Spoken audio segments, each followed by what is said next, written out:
La dinámica de la vida en 1913 durante la Revolución, alteró por completo situaciones tan normales como entrar y salir de la ciudad. Los mandos revolucionarios prohibieron la salida de personas, y la entrada de víveres a Mazatlán. Además, los federales colocaban centinelas que vigilaban los límites del puerto, para que no entraran los rebeldes. Cierto día, el empresario Rudolf Koppel, que tuvo que viajar a Culiacán, en un trayecto normal de 220 kilómetros, terminó por realizar un viaje de más de 4.800, ya que el acceso terrestre estaba interrumpido, debido a que las tropas revolucionarias que cercaban Mazatlán, le negaron el paso por sus líneas. Koppel se embarcó en un vapor que lo llevó a San Francisco, después tomó un tren que lo trasladó a San José. De ahí fue a Nogales y por último a Culiacán. De la misma forma, otras personas que se encontraban varadas en el puerto, mostraban su preocupación por salir de la ciudad, ya que con el sitio no había seguridad. Esta situación transmitía sensación de peligro para los habitantes y los refugiados, que se habían quedado varados a la espera de un barco que los llevara fuera de Sinaloa. El miedo a este encierro afectaba al inconsciente colectivo, donde la mayoría asociaban a las consecuencias negativas de permanecer enclaustrados. Enloquecimiento, desesperación, incertidumbre, y malestar general. Por ello, la única salida segura era por mar, que en cierta forma, representaba la salvación. Algunas maestras de los distritos vecinos que habían ido a refugiarse al puerto, salieron a Baja California tras el anuncio de que allí solicitaban maestras.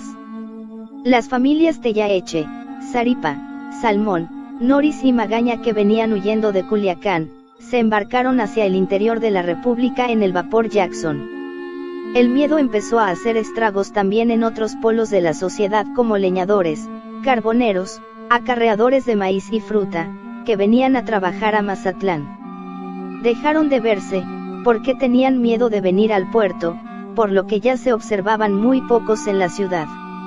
Los rumores en el exterior señalaban que Mazatlán había sido tomado por los revolucionarios. A su vez, se decía que el puerto no sería atacado, ya que el objetivo de los rebeldes era el estado de Jalisco, a donde pensaban internarse. La revolución había devorado casi por completo al estado de Sinaloa. Fuentes rebeldes que reportaban para el Sacramento y Unión en Nogales, Arizona, informaban la captura del puerto de Mazatlán a manos de los carrancistas. Estas afirmaciones daban cuenta en el extranjero, de una realidad distante, pues los revolucionarios en Mazatlán sabían que les costaría tomar la ciudad a sangre y fuego. La llegada de Felipe Ángeles y sus fuerzas, suscitó un movimiento alarmante en los habitantes, pues todos los destacamentos revolucionarios se reconcentraron en los puntos del Venadillo y el Conchi, por lo que de nueva cuenta, se especuló sobre un nuevo ataque que aseguraría la toma del puerto. El rumor apareció como la confección y explicación de una angustia generalizada, que suponía el primer estadio del proceso que liberaba a la multitud de su miedo. Es también la identificación de una amenaza a una situación que se vuelve insoportable, la cual puede adoptar el aspecto de una alegría irracional, o una esperanza loca, que en la mayoría de los casos se convertía en la espera de una desgracia. En consecuencia, durante los días del sitio, la imaginación colectiva trabajaba en la creación de rumores, debido a que estos obtenían crédito en la sociedad, la cual se encontraba perturbada. Los periódicos locales como el Correo de la Tarde de Mazatlán, publicaban rumores y alarmas que sus corresponsales recopilaban, con la intención de notificar al público la situación de los revolucionarios en el estado. Las noticias se propagaban rápidamente entre los lectores, y de boca en boca entre los individuos y colectivos de la ciudad. distorsionaban la verdad creando temor en la sociedad, el cual era dirigido contra las clases oligárquicas, pero que se hacía incontrolable, cuando alcanzaba al resto de la sociedad, pues era difícil que las autoridades militares aplacaran la inquietud colectiva, que se vivía en las calles en torno a los rumores. La prensa se encargaba de sembrar el miedo, advirtiendo sobre las fechorías y las atrocidades de los rebeldes. El temor era más grande durante las noches, pues era cuando actuaban estas tropas. Aquel miedo se asociaba a la pérdida de las posesiones, y a la inminente posibilidad de morir como hostil a la revolución. Por lo tanto, los rumores alertaban a la población infundiendo miedo, creando confusión y expectativa, ya que se tenía la certeza de que los revolucionarios eran violentos cuando se adentraban en los pueblos.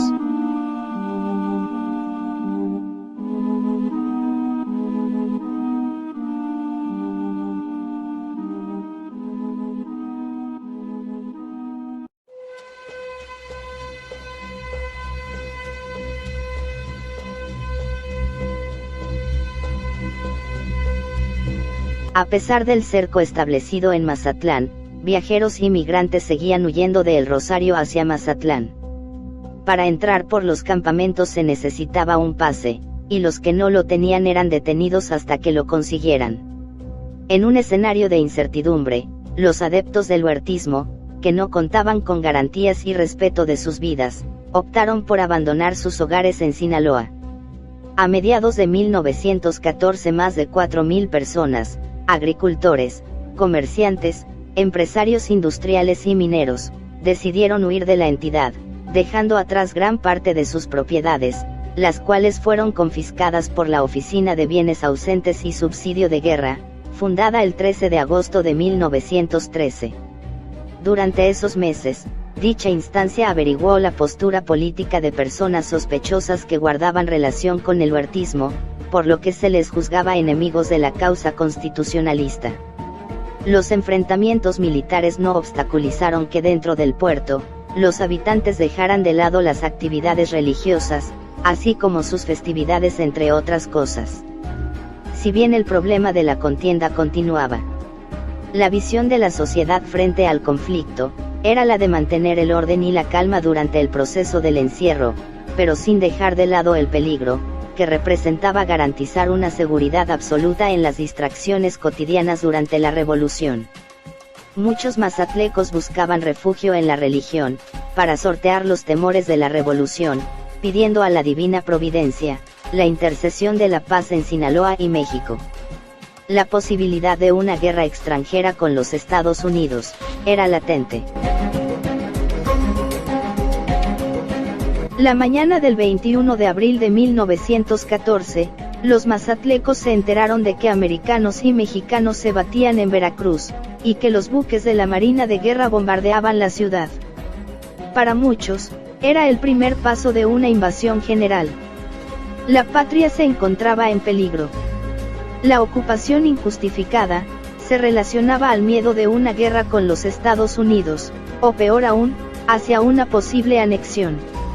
La preocupación de una guerra extranjera era tan latente, que el temor provocaba diferentes estados de ánimo entre la población. Por un lado se dieron diferentes muestras patrióticas, y por el otro, la angustia por la magnitud del conflicto. Estadounidenses y sus familias que residían en Mazatlán, se embarcaron con todas sus pertenencias y equipajes en el acorazado California. Algunos chinos fueron avisados por suministros sobre las relaciones entre México y Estados Unidos, para que se pusieran a salvo y salieran de la ciudad, por lo que fueron a refugiarse en la isla de Venados, donde se trasladaron por medio de lanchas. Bajo la revolución, las costumbres y comportamientos de la población mazatleca, cambiaron a medida que la comunidad veía alterada su cotidianidad. Esto provocó que se adoptaran hábitos en torno al miedo y al encarecimiento de la vida. La revolución condicionó el ámbito, para subvertir el orden de las cosas. A medida que el conflicto revolucionario se estancaba, los temores se vieron acrecentados a partir de las experiencias, las desgracias y los horrores de la guerra, que propiciaron la aparición de miedos, los cuales jugaban un papel importante en la sociedad, que se adaptaba a sus nuevas necesidades y circunstancias. Además, los enfrentamientos entre los miembros de la Federación y los rebeldes continuaron pese al conflicto extranjero. Al interior de la ciudad, surgían otras preocupaciones que orquestaban el malestar local, entre ellas la falta de agua, y los artículos de primera necesidad que alcanzaban un precio alarmante que subieron un 150%. Otro de los problemas fue conseguir cambio, moneda fraccionaria, ya que el vigésimo y centavos estaban desapareciendo, por lo que no tomó mucho tiempo para que eclipsaran las monedas de 10, 20 y 50 centavos. La carestía de alimentos son motivos de motines en tiempos de escasez frumentaria, donde los chivos expiatorios son los panaderos o molineros, así como los comerciantes y acaparadores, acusados de subir el precio de los artículos y venderlos a precios elevados. Los revolucionarios habían cortado el suministro de agua de la ciudad, por lo que se paralizó el servicio público, provocando que la gente acudiera a abastecerse a cierta hora del día en algún lugar de la población. Cuando había una interrupción en la nueva distribución del agua, el pánico surgía entre los habitantes, pues según los rumores, se habían acabado los tanques de agua. Sin embargo, los cortes se debían a la reparación de los mismos. La falta de agua agudizaba la terrible situación de la sociedad. La gente del pueblo, soldaderas y cuanto bicho viviente, utilizaban la zona del extremo del malecón de Olas Altas, frente al hospital militar, como excusado público, que producía olores desagradables. Eventualmente los carrancistas cortaron el suministro de agua, provocó que el drenaje dejara de funcionar, y como la gente realizaba sus necesidades a la intemperie, aparecieron enfermedades contagiosas que agravaron la situación. La falta de agua representaba un serio problema para los molinos y tortillerías del puerto. El establecimiento de los señores Maxemin quedó clausurado por esta escasez. Además, en la casa comercial del señor J. Elorza, se suspendieron las ventas al mayoreo de los artículos de primera necesidad, limitándose las ventas de menudeo, en cantidades no menores a 10 centavos, ni mayores a 50 centavos para cada artículo, y con la consigna de que no se les vendería más de 3 veces al día a cada persona. Pero eso no fue todo. La escasez de la carne provocó que algunos individuos especularan con el precio del pescado, ya que algunas personas lo acaparaban para venderlo después, con el 150 y 200% de ganancia. Una actitud que apareció en los días del sitio y que marcó alteraciones en la conducta de la sociedad mazatleca. En una ocasión, la tienda de un propietario chino fue denunciada bajo la sospecha de ocultar maíz para su venta, por lo que una muchedumbre acompañada de la policía cateó la casa. En la tienda La Competencia, propiedad de unos asiáticos. A las 7 de la noche se presentaron unos gendarmes, informándose de la cantidad de maíz que tenían en existencia. La gente que había acudido a la novedad fue aumentando, y algunos comenzaron a apoderarse de los leños que había en la tienda. Hubo el contagio del robo y la bola se echó sobre la citada mercancía. El que había cogido un leño, lo defendía como cosa propia y se armó el escándalo. Hubo gritos, palos, injurias feroces y fueron necesarios varios gendarmes para disolver a la muchedumbre.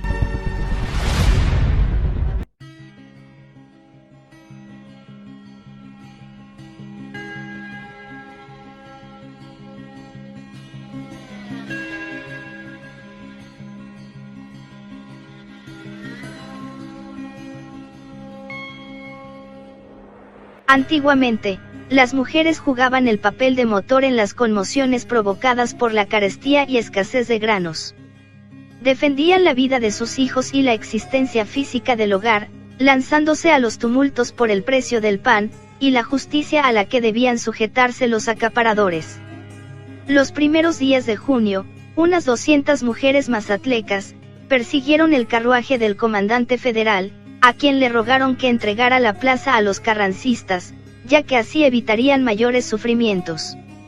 Los precios de los artículos como el maíz, el frijol, y la carne entre otros, elevaron su precio debido a la escasez generada por la situación de guerra e incertidumbre social, que imperaba en Sinaloa y en México. La subida de precios se manifestó de forma escandalosa entre la población civil, porque los comerciantes especulaban con el precio de los productos. Esta situación ya se había presentado durante 1877, cuando sobrevino una terrible sequía que afectó a productos como el maíz, y se le conoció como el Año del Hambre. También en 1913, algunos alimentos subieron de precio, pero las autoridades locales lograron controlar la situación. A las 8 de la mañana del 6 de mayo de 1914, apareció el biplano Sonora de los revolucionarios.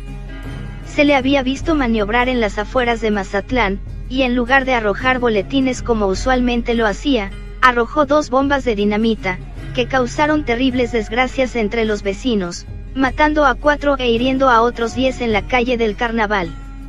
La explosión fue tal, que estallaron en 1000 pedazos todas las vidrieras y las vitrinas de las casas cercanas al sitio. El acto fue calificado como una salvajada y como nueva muestra de la barbarie mexicana. Era una amenaza extraña a la que no se le podía combatir. Un impulsivo reporte de policía comprobó que a 2000 metros de altura, el aeroplano estaba fuera del alcance de las armas pequeñas. Fueron conmovedores los cuadros que se presentaron pasado el primer momento de estupor. 4 madres enloquecidas por el dolor, daban gritos desgarradores al ver a sus hijos ensangrentados y moribundos. El vecindario, preso del pánico, se agitaba sin saber qué hacer. Todo eran carreras, gritos, lamentos, llamamientos a los ausentes, comentarios rápidos de los curiosos, una escena terrible. Los heridos en tanto permanecían unos sobre las banquetas, y otros dentro de sus casas, donde los había sorprendido la traidora bomba. En el rostro de los muertos, se reflejaba el asombro inmenso del paso no esperado y rápido a la región de la eterna paz. Mientras tanto, con motivo de los bombardeos en el puerto, un vecino publicó una carta en el periódico, en la que indicaba que cada vez que el avión fuera avistado, se tocarían las campanas de la iglesia, para que la gente tuviera tiempo de correr y ponerse a salvo de cualquier desgracia que cayera del cielo. Los vuelos del pájaro amarillo causaban alarma y furor entre la población. Aunque el Sonora hiciera vuelos de prueba, sobre la isla de la Piedra o la isla de O'Ryan, provocaba expectación entre los mazatlecos. El día 14 de mayo, el biplano realizó nuevos ataques a las posiciones federales, arrojando más bombas que cayeron en los patios del ferrocarril del Pacífico Sur. Los francotiradores carrancistas dispararon e hirieron a los civiles en las calles de la ciudad. Por fortuna para los mazatlecos y para los federales, el 21 de mayo el avión se accidentó en las cercanías. Quedó casi inservible. Los ataques y bombardeos aéreos quebrantaban la sensibilidad nerviosa y predisponían el pánico. No se descarta que, al igual que en estos sucesos narrados por Black, en Mazatlán, por ajustados que sean sus puntos de contacto con la tierra, los proyectiles no logran alcanzar nunca más que a un puñado de hombres. En cambio, un ataque de nervios puede propagarse muy lejos y debilitar la capacidad humana.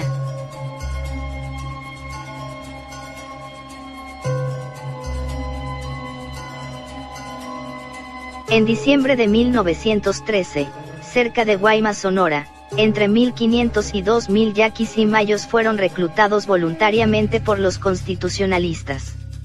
700 de ellos fueron a parar al puerto de Mazatlán para reforzar el cerco, y reemplazar a los revolucionarios posicionados en la isla de la Piedra. Estos indios, pintados como guerreros bárbaros, armados inclusive con sus arcos, flechas y mazas, aterrorizaban a civiles y militares por igual. Se posicionaron con cañones en la isla de la Piedra, cañoneando y tiroteando a la ciudad.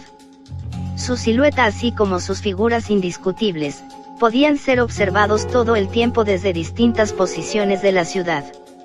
Mazatlán se encontraba en estado de pánico al día, por los constitucionalistas que estaban cerrando el cerco sobre la ciudad, y el terror de su enfoque se ve aumentado por la presencia de 700 indios, traídos para la guerra, cuyos excesos se prevén cuando sus líderes blancos ordenen la caída de la ciudad, y se teme sean incapaces de frenar sus impulsos naturales. Estos aguerridos soldados fueron agrupados en sus propios regimientos y comandados por un coronel de apellido Manríquez, oriundo de Chihuahua, quien no simpatizaba con la idea de hacer esperar el asalto final. Si el general Obregón da la orden, yo tomaría la ciudad sin ninguna ayuda. El miedo provocado por los revolucionarios era tal entre los mazatlecos, que tenían que hacer frente a la idea de morir de forma salvaje, cuando la ciudad cayera en manos de los rebeldes. Aquel escenario horrorizaba a la población mazatleca. En el imaginario de los mexicanos de principios del siglo XX, el adoctrinamiento de las ideas liberales durante el porfiriato, culpaba a los indígenas de que obstruían el desarrollo económico. Con el despojo de sus tierras, surgieron numerosas revueltas entre el gobierno porfirista y los yaquis, donde el ejército federal reprimió a los indios alzados, ocasionándoles cientos de muertos, y condenándolos a trabajos de esclavos en Yucatán. Por lo tanto, era entendible que los habitantes sintieran su mera presencia como posible venganza, donde los yaquis eran vistos como salvajes, capaces de dar rienda suelta a la barbarie. Durante el constitucionalismo, las élites en Sinaloa eran perseguidas por las autoridades revolucionarias, ya fuera para encarcelarlos o para pasarlos por las armas, debido a que muchos apoyaron al gobierno de Huerta. En Culiacán se sentenció a 7 años de prisión a los firmantes de un telegrama dirigido a Victoriano Huerta, en el que se festejaba la prisión del gobernador Felipe Riveros. Entre los firmantes se encontraban Jesús y Ponciano Almada, Jorge y Luciano de la Vega, Antonio Vázquez, Arsenio Espinosa, Manuel Cloutier, Francisco Sánchez Velázquez, Pomposo Güemes, José M. Espinosa de los Monteros, Pablo Bueno, Fortunato Escobar, Jesús Esazueta, Francisco Díaz Martínez, Gustavo Bengua, Juan y Severiano Tamayo, Pedro P. Villaverde, Jesús Ramos y Gerardo Cineaga. En junio de 1914, el comercio de Mazatlán estaba devastado por la complicada situación. Las casas comerciales tenían cerradas sus puertas, y otras clausuraron a la espera de tiempos mejores. El alto comercio que tanto caracterizó al puerto sinaloense durante la segunda mitad del siglo XIX, había desaparecido, y solo una que otra casa hacía frente a la crisis. El sitio revolucionario empeoraba cada vez más, y la población civil mostraba cuadros desoladores a consecuencia del asedio. Además, la escasez evidenciaba la ruptura del orden, el cual se mantenía mediante una línea delgada, gracias al gobierno militar que guarnecía la ciudad. Pronto la escasez de agua y de alimentos, así como de medicinas, provisiones, trabajos, dinero, comercio, además del encarecimiento de los precios en los artículos de primera necesidad, afectaron a la sociedad mazatleca. A esto hay que sumarle los peligros relacionados con los combates en las afueras de la ciudad, donde la sociedad tenía que sortear el fuego de artillería y de ametralladora, que caía sobre las casas de los habitantes. En los momentos más álgidos de la batalla se presentaron momentos de cambio, en los que principalmente las familias ya no querían seguir permaneciendo dentro de Mazatlán, por lo que comenzaron a manifestar su deseo de evacuar y buscar refugio en otros lugares.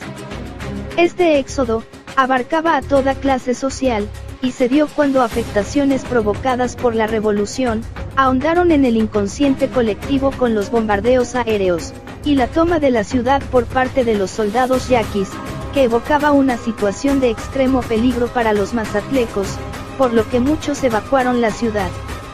Algunos se embarcaron para el occidente de México, Jalisco y Colima, y de ahí siguieron su ruta hacia el centro del país.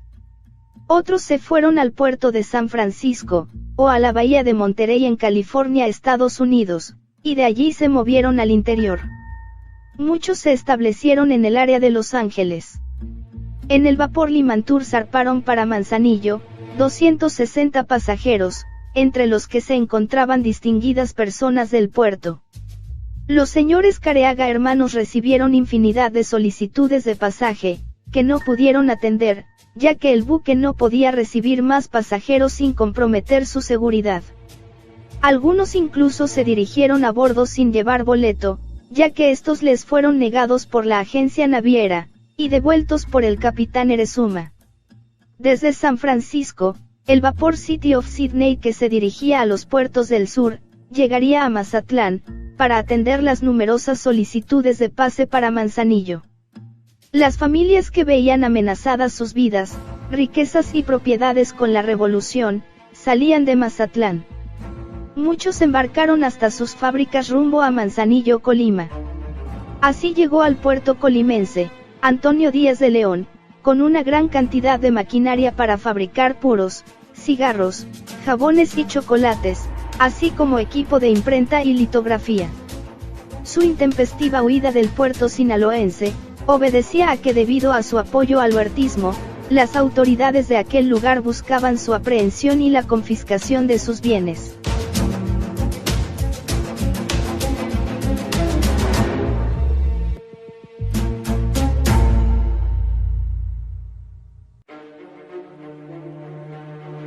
Cuando la violencia cercó la ciudad en 1914, los buques que transportaban pasajeros, dejaron de arribar de forma quincenal, para hacerlo solo una vez por mes, pues los otros puertos de Sinaloa como Topolobampo y Altata, se encontraban en poder de los revolucionarios. En la segunda semana de junio de 1914, el momento más álgido de la batalla en Mazatlán, se informó que quien quisiera salir de las terribles condiciones en que vivían en la ciudad, lo hicieran sin obstáculo alguno. La jefatura de armas disponía que las personas que iban a salir, inscribieran sus nombres en la prefectura. Familias de todo estrato social salieron, pues para aquellos momentos, numerosos comercios locales habían cerrado. Había escasez de alimentos y los precios de artículos de primera necesidad se habían elevado. Las personas salían en varios vehículos, y con banderas blancas cruzaban los campos revolucionarios, y de allí se trasladaban a El Rosario o a Culiacán, ciudad de donde muchos eran originarios, y que desde hacía varios meses habían abandonado. El número de emigrantes desde el 6 de junio, fue de 3.658 personas, de las cuales, 1.322 eran hombres, 1.398 mujeres y 938 eran niños. Además, en el mismo lapso de tiempo, salieron por mar 421 pasajeros, dando un total de 4.079 almas que salieron del puerto. Esto era posible, debido a que el jefe de armas proporcionó pases para que numerosas personas de todas las condiciones y edades, salieran en busca de mejores condiciones de vida. Sin embargo, los que no podían pagar o abordar un vapor que los llevara fuera de Sinaloa, se aventuraron a movilizarse por tierra a otras partes del estado.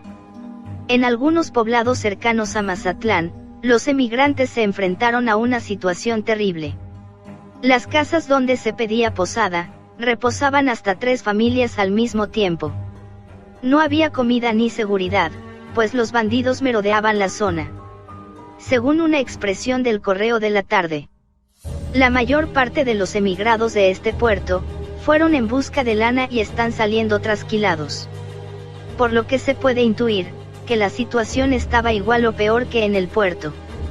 Para la noche del 10 de agosto de 1914, las fuerzas federales por fin cedieron, y evacuaron la ciudad de Mazatlán, para que los constitucionalistas la ocuparan de inmediato.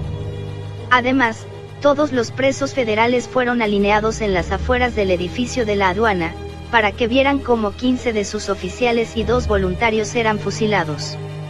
Los cuerpos de los infortunados no fueron inhumados, sino que quedaron expuestos al sol todo el día siguiente. Durante el asedio de los constitucionalistas a Mazatlán, cientos de personas, nacionales y extranjeros, huyeron en busca de refugio, muchas otras cayeron víctimas del fuego de ambas partes. Terminaba así, el sitio de Mazatlán.